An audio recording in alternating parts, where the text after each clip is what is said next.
Hải Phòng yêu Hải Dương, mai mốt chung một nhà, thêm đậm đà son sắt.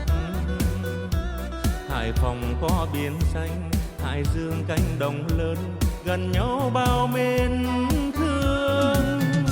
Hải Phòng hoa phượng xinh, Hải Dương thắm vài thiều, có đào có vần yêu.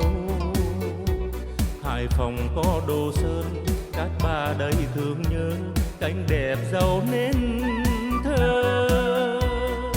Cùng chung đường Nam, sống gần nhau san sẻ, trong tình người vui về kết hoa giao. Mai sẽ nên duyên ta cùng góp sức mình, đắp xây Hải Phòng thêm giàu đẹp phồn hoa.